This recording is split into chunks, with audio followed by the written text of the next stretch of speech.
Yan, so year 2022 nang una tayong pumunta rito sa lugar na ito at syempre pagka mga bago kasing bukas na mga pasyalan ay talagang anuhin natin, pupuntahan natin. Last na pagpunta natin dito ay ito pa lang yung mga nandito, ganito.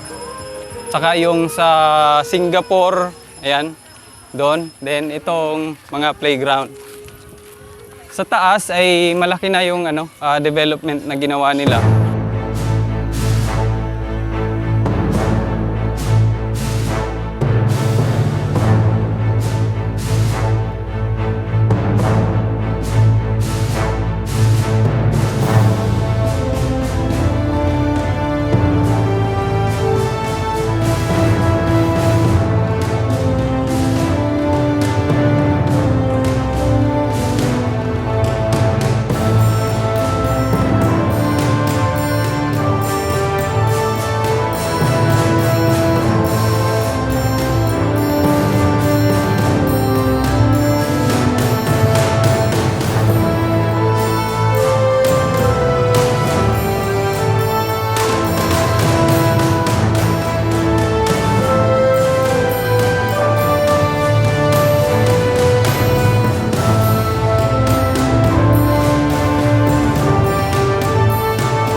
Last year nung napunta tayo dito ay wala pa itong rainbow rides na ito.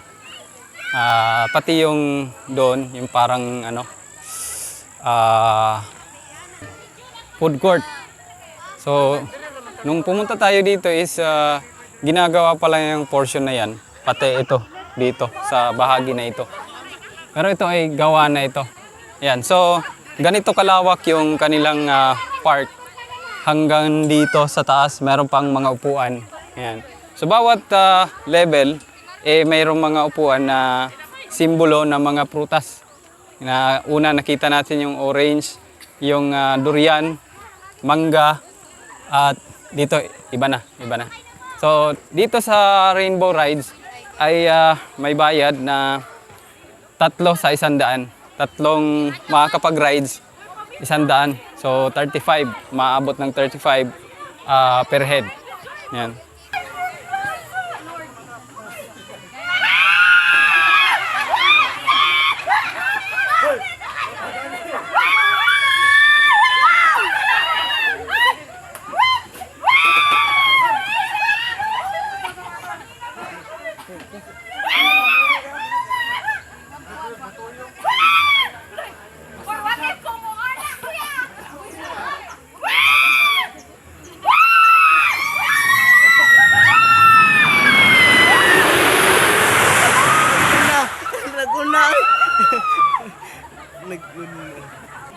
Yung pinaka-ideal time na pagpunta rito ay mga alas 4 hanggang alas 5.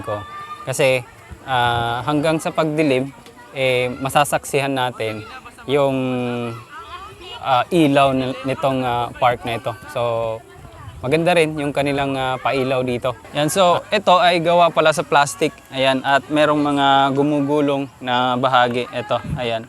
So, magi-slide talaga yung parang salbabida. Ayun, yung round na yun. Parang donut. Ilalim nun is plastic din.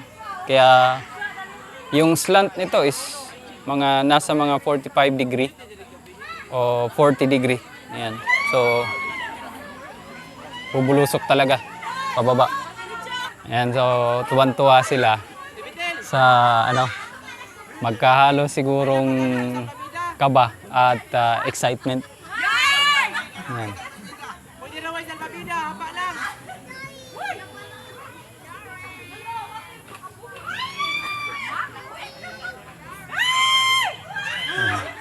Siguro nervyos yun na nilalabas. Yan, itutulak na. Ayan na.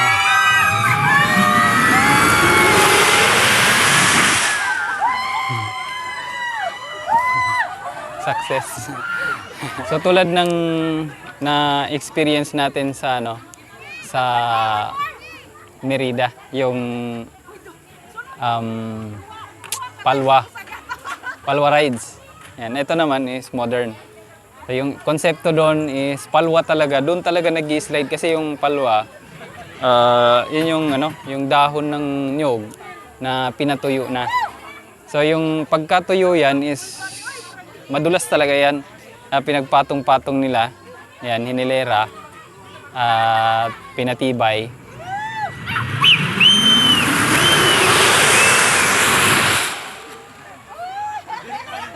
Yan. So hindi talaga yan kasi flat na flat. Hindi talaga siya gagalaw ng talagang diretso lang yan. Gawa nung flat talaga, round pa.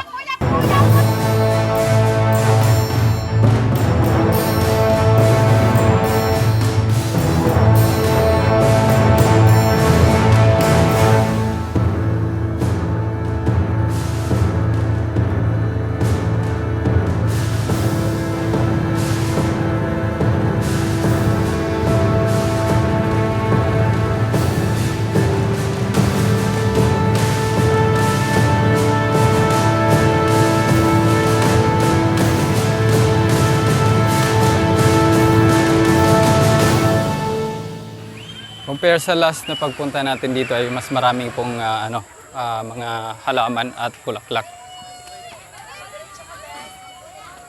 Sa bandang gitna, ayan, dito ay meron tayong mga samot-saring halaman na makulay at mistula siyang bulaklak.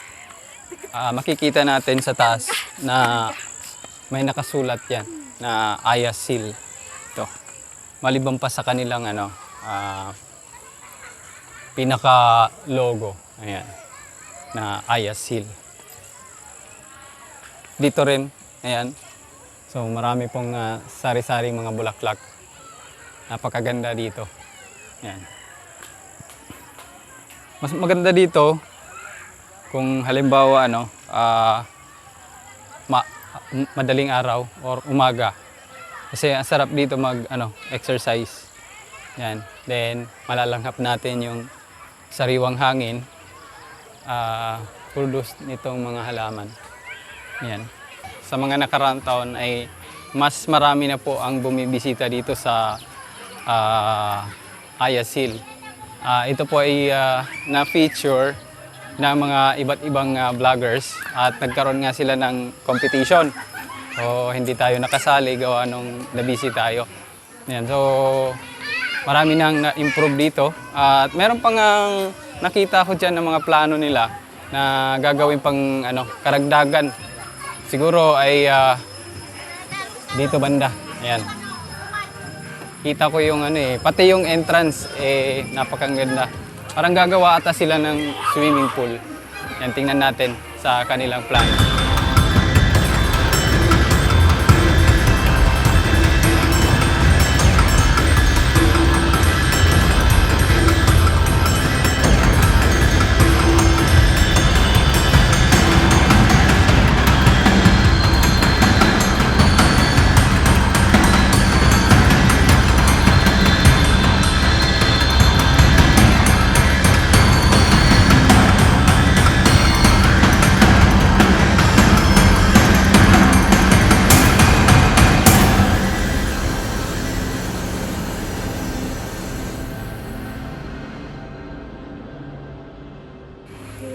So yan po ang ating nasaksihan dito sa Ayasil.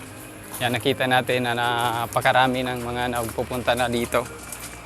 Lalo na ngayon, Sunday, yung mga weekdays, weekends like Sabado at saka Linggo.